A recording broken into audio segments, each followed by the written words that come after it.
कर प्यारे विद्यार्थियों, आज हम पढ़ेंगे 9th क्लास की सीरीज़ भाग 1 पुस्तक में जो दूसरी कविता है वाक।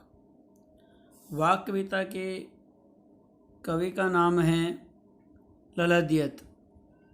ये कवित्री थी क्योंकि ललद्य नाम ऐसा है जिसमें हम भेद नहीं कर पा रहे हैं। तो ये कश्मीरी भाषा की लोकप्रिय संत कवित्री थी। इन्होंने जो ये कविता लिखी है, ये वाक क्या होता है पहले इसके बारे में आपको बता दूं कि जिस प्रकार हिंदी में कबीर के दोहे, मीरा के पद, तुलसीदास जी की चौपाइयाँ, रसखान के सवैये प्रसिद्ध है, उसी प्रकार ललद्यत के वाक प्रसिद्ध हैं। कहने का भाव क्या है कि वाक उनकी शैली है लिखने की, काव्य रचना की। तो वाक में, कविता में उन्होंने क्या बताया है कि मानव जीवन की जो क्षणभंगुरता है, क्षणभंगुर क्या होता है कि जो मानव जीवन क्षण में नष्ट हो जाता है, इस क्षणभंगुरता पर प्रकाश डाला है। उनकी दृष्टि में मानव जीवन कमज़ोर धागे के समान है, वह कभी भी समाप्त हो सकता है। तो कवित्री जो ललद्यत है वो पहले पद में क्या कहती हैं, आइए इसकी पहले पद की व्याख्या करते हैं, देखते हैं। रस्सी कच्चे धागे की खींच रही मैं नाव, जाने कब सुने मेरी पुकार, करे देव भव सागर पार। रस्सी कच्चे धागे की, यहाँ कच्चे धागे का अर्थ है कमज़ोर और नासवान सहारा। नाव का अर्थ है जीवन रूपी नाव। तो कवित्री क्या कह रही हैं? कवित्री कहती है कि मैं अपने जीवन रूपी नाव को कमज़ोर धागे के समान अत्यंत कमज़ोर साधनों के द्वारा मैं खींच रही हूँ। तो मैंने बताया कि रस्सी कच्चे धागे, कच्चा धागा क्या है? कमज़ोर नासवान सहारा। कहने का भाव क्या है कि कवित्री कह रही कि मैं संसार रूपी सागर से अपनी जो जीवन रूपी नाव है, इसको मैं सांसारिक और नश्वर उपायों के द्वारा, कमज़ोर साधनों के द्वारा इस भव सागर से पार ले जाने का प्रयास कर रही हूँ। यानी मैं अपने कमज़ोर नासवान सहारों के साथ ही इस संसार सागर से पार होना चाहती हूँ। जाने कब सुन मेरी पुकार, करे देव सब भव सागर पार। भव सागर क्या होता है? भव रूपी सागर यानी संसार रूपी सागर। आगे कवित्री कह रही हैं कि ईश्वर न जाने कब मेरी प्रार्थना को सुनेंगे और मुझे इस भव संसार यानी संसार रूपी सागर से पार कर देंगे। यानी ईश्वर, कवित्री कह रही हैं कि ईश्वर मेरी पुकार कब सुनेंगे और मुझे इस भव सागर यानी संसार रूपी सागर से पार उतार देंगे। आगे, पानी टपके कच्चे सकोरे। कच्चे सकोरे का अर्थ क्या है? मिट्टी का बना हुआ छोटा कटोरा, यहाँ जीवन से संबंधित है।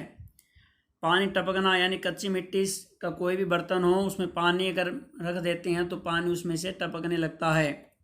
व्यर्थ प्रयास हो रहे मेरे, और जो मेरे प्रयास है वो व्यर्थ हो रहे हैं। आगे कवित्री क्या कह रही है कि मेरा जो जीवन है मिट्टी के कच्चे सकोरे के समान यानी कच्चे बर्तन के समान नाशवान और क्षणभंगुर है।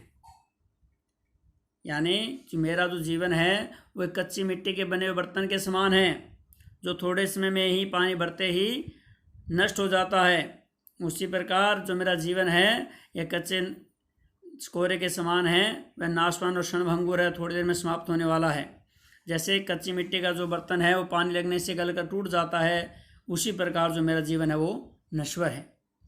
व्यर्थ प्रयास हो रहे मेरे, कि मैं इसलिए जो मैं जीवन की जो नाव है ये, इसको खींचने के, इसको पार उतारने के जो मेरे प्रयास हैं, मेरे जो प्रयत्न हैं, जो मैं मेहनत कर रही हूँ, वो सारे के सारे व्यर्थ ही प्रतीत होती है, व्यर्थ ही चली जा रही है। मेरी मेहनत बेकार हो रही है कि मैं संसार सागर से पार नहीं हो रही। जी में उठती रह कर हुक, घर जाने की चाह घेरे। यहाँ घर का अर्थ है ईश्वर से मिलना। कवित्री कह रही है कि संसार एवं जीवन की नश्वरता को देखकर मेरे हृदय में एक तीव्र पीड़ा उठती है। हुक मैंने होती है तीव्र पीड़ा, कि ईश्वर से मिलने के लिए मेरे हृदय में एक तीव्र पीड़ा उठती है। ईश्वर के घर जाने के लिए ईश्वर से मिलने के लिए मेरे जीवन में एक पीड़ा उठती है।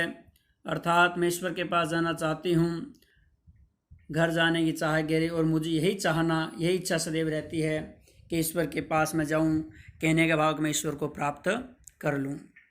एक बार दोबारा इसको देखते हैं कि कवित्री कह रही है कि मेरा जो जीवन है रस्सी कच्चे धागे खींच रही, मेरे संसार रूपी जो जीवन है, इस नाव को मैं कमज़ोर नाशवान सारों के सारे खींच रही हूँ।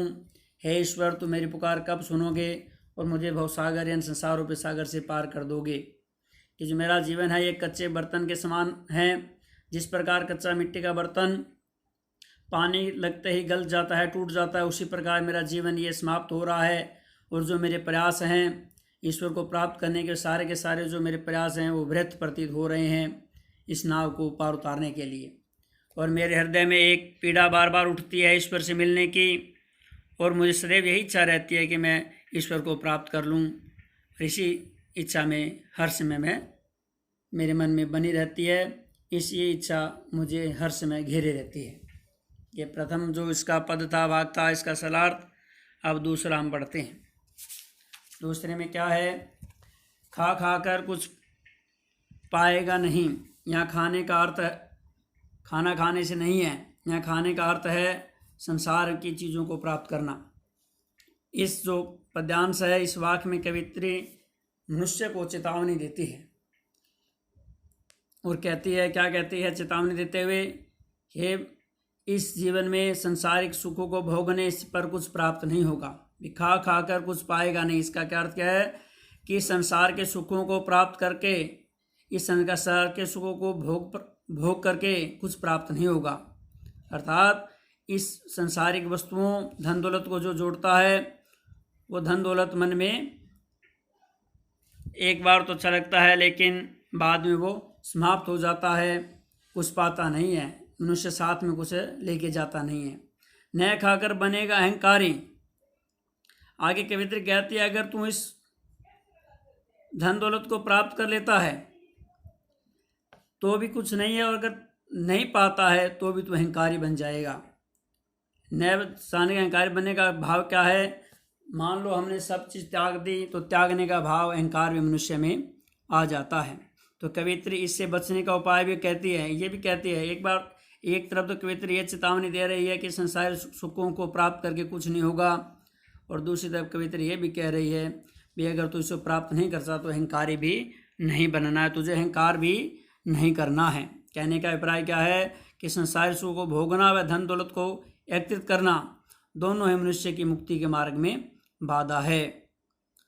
सम का तभी होगा संभावी, खुलेगी सांकल बंद द्वार की। सम का अर्थ क्या है? सम में होता बराबर। यहाँ बराबर की अर्थ क्या है कि हमें बीच का रास्ता अपनाना चाहिए। संसार में ज़्यादा कुछ भी नहीं कमाना चाहिए, और इतना अवश्य कमाना चाहिए कि हमारा जीवन निर्वाह ठीक ठाक चल सके। तो कवित्री क्या कह रही है कि मनुष्य को अंतःकरण एवं बाह्य इंद्रियों का निग्रह करना चाहिए, संसारिक साधनों के प्रति संभाव बनाए रखना चाहिए। संभखा तभी होगा संभावी। संभावी का संभाव, बराबरी का भाव। योग साधना में शब्द आता है कि संसारिक जो साधन है उनके प्रति संभाव बनाए रखना चाहिए, तभी मनुष्य संभाव को प्राप्त कर सकता है। जब संभाव को प्राप्त कर लेगा तो जो संसारिक मोह माया के बंधनों से जो मुक्ति है उसे मिल जाएगी। संसारिक मोह माया की जो सांकल है, जो जंजीर है, उससे मनुष्य तोड़ पाएगा।